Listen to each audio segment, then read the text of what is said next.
Greetings everyone, welcome back to my channel. So, para sa video na ito, napili ko naman ngayon ang isang live documentary series na ito. So, gusto kong gawin ito dahil mag nag dahil gusto ko naman ako mag-audition.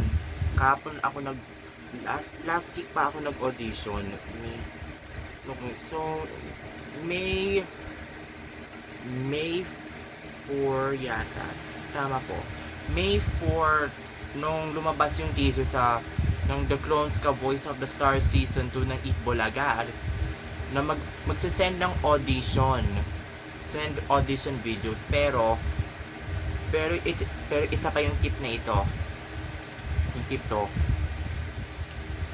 Yung boses ng clone ninyo, yung artist na gagayahin nyo, kailangan dapat magdikit na malapit sa inyo, hindi malayo Kagaya na po yung paalala lang po na kapag dumikit, kailangan yung boses ng singer ng gagayahin mo, kailangan dapat malapit ang boses ng parang si Charlie Puth ganito. You just want attention, you don't want my heart. Yun, si Charlie Puth parang may falsetto with the airy exercise. Si Mandy Moore naman po parang ganito. 9 miles outside Chicago. Ganito parang ganyan yung boses naman, ganyan ni Mandy Moore nung bata pa siya. Young Mandy Moore nung mga 90s or 2000s ton. Pero how should I say this? Nung lumabas ang teaser, nag-audition po ako. I sent my audition po sa director ng Itbulaga. Si Direk. Narito po yung audition video ko.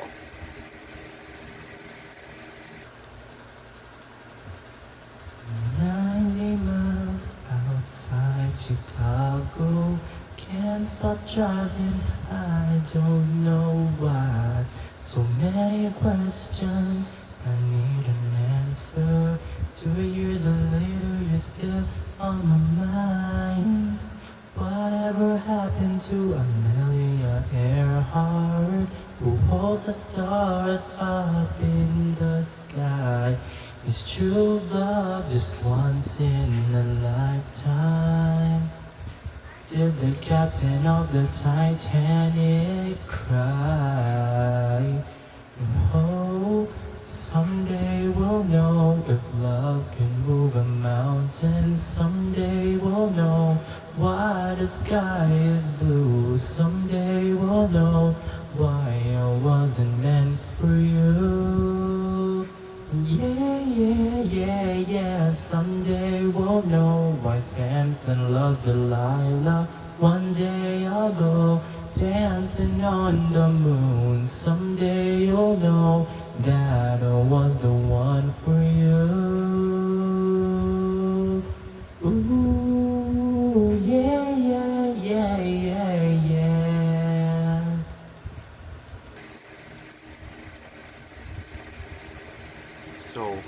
So that is my audition video, you guys. So after a week later, May 4, tapos I sang Someday We'll Know by Mandy Moore and Jonathan Foreman. It's a solo version of that song. Sinend ko po yung audition dito by PM, private message. Tapos after nag-send yung audition ng video ko, i-update daw po yung director kung nakapasa ako. Pero this week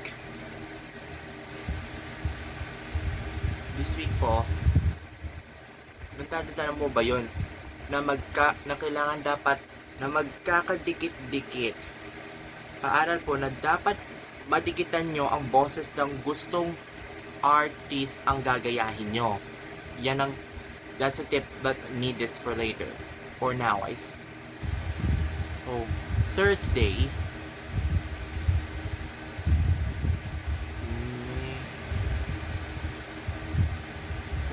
May 14 po. 1 week after I sent in my audition video, narito po yung resulta na this is the audition result. Let's see if I passed. Tingnan ko kung pasado ako. Sabi po ng director, okay na po, hindi po kayo nakapasa for now. Paaral po, baka madikitan nyo boses kung ang gusto nyong i-clone. Kailangan. The director told me that